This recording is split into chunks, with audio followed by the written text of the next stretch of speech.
जब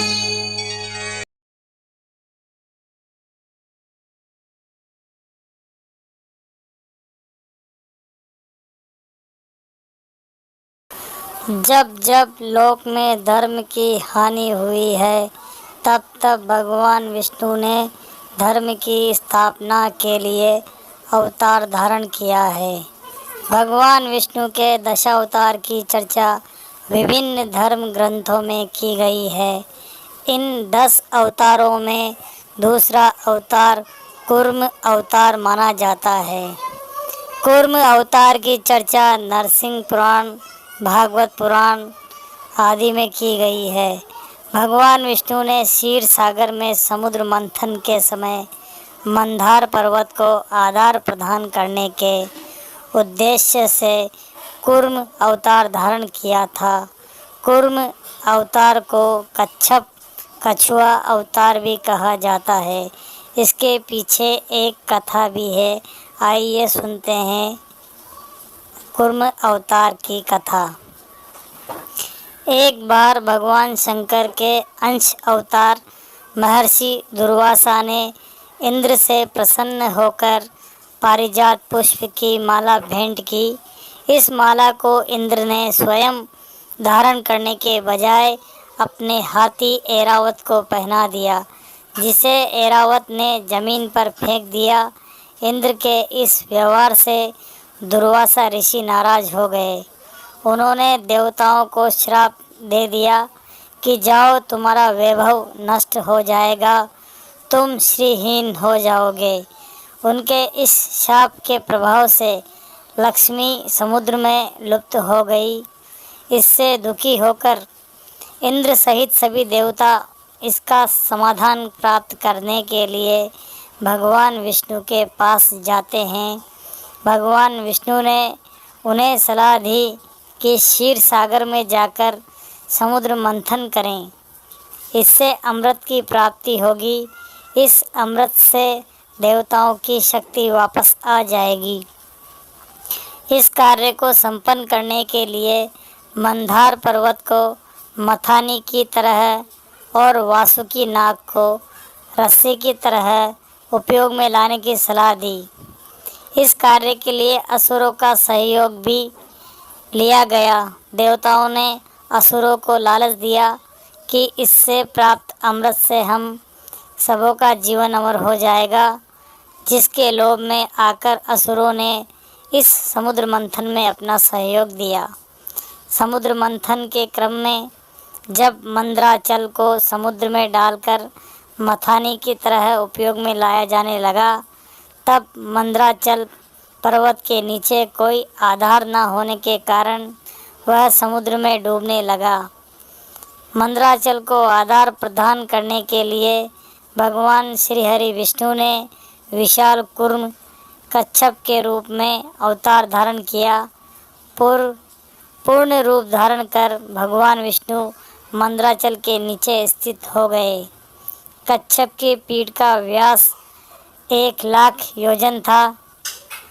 इस समुद्र मंथन से लक्ष्मी माता एवं अमृत सहित 14 अन्य रत्नों की भी प्राप्ति हुई, जिससे देवताओं का वैभव पहले की तरह स्थापित हो गया। भगवान विष्णु के द्वारा कच्छप अवतार धारण करने के उपलक्ष्य में ही लोक में एकादशी के उपवास की परंपरा प्रचलित हुई।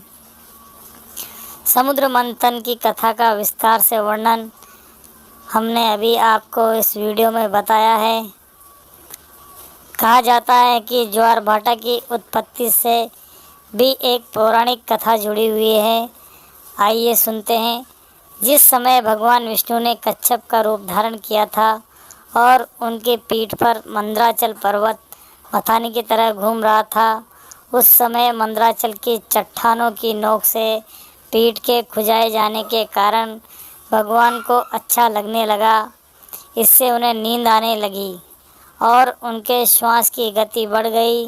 उस श्वास वायु से समुद्र के जल में तरंगें उत्पन्न होने लगी। इसके कारण समुद्र में ज्वार भाटों की उत्पत्ति हुई। सामान्य भौगोलिक परिघटना के रूप में ज्वार भाटा की उत्पत्ति समुद्री तरंगों के कारण होती है। ज्वार भाटा चंद्रमा और सूर्य के पृथ्वी पर गुरुत्वाकर्षण बल द्वारा खिंचाव के कारण उत्पन्न होता है। ज्वार भाटा की स्थिति में चंद्रमा का गुरुत्वाकर्षण बल ज़्यादा प्रभावी होता है। जब समुद्री जल ऊपर की ओर उठता है तो उसे ज्वार, और जब नीचे की ओर आता है तो उसे भाटा कहते हैं। मंदराचल पर्वत कहाँ पर है? विभिन्न पौराणिक कथा प्रसंगों में मंदराचल पर्वत का वर्णन मिलता है। मंदराचल पर्वत मेरू के पूर्व में भागलपुर के पास एक छोटा पहाड़ है। कई पुराणों में बद्रिकाश्रम, जहाँ पर नारायण ने तपस्या की थी, मंदराचल पर्वत स्थित बताया जाता है। इस प्रकार यह हिमालय का ही एक भाग है, परंतु महाभारत के अनुसार यह बद्रिकाश्रम के उत्तर में स्थित है। मंदराचल से संबंधित कथा प्रसंग कूर्म पुराण में उल्लिखित है कि जब अमृत प्राप्ति के लिए क्षीर सागर में समुद्र मंथन किया जा रहा था, तब मंदराचल पर्वत का इस्तेमाल मथाने के रूप में किया गया था। वामन पुराण में वर्णित है कि सती के साथ महेश्वर इस पर्वत पर रहते थे तथा रमण करते थे। वामन भगवान के दोनों उरुओं में मेरु और मंदार पर्वत विद्यमान था। माता पार्वती के साथ विवाह कर भगवान शंकर भूतगणों के साथ मंदराचल पर आए थे तथा यहीं रहने लगे थे। कूर्म पुराण में ऐसा उल्लेख मिलता है कि अंधक नामक एक दैत्य पार्वती को हरने की इच्छा से मंदराचल पर आया था। ये सारी कहानियाँ मंदराचल पर्वत के ऊपर बनाई गई है। दोस्तों, इसी तरह के वीडियो आगे देखने के लिए मेरे चैनल को सब्सक्राइब करना ना भूलें तथा वीडियो शेयर करें, लाइक करें, कमेंट करें।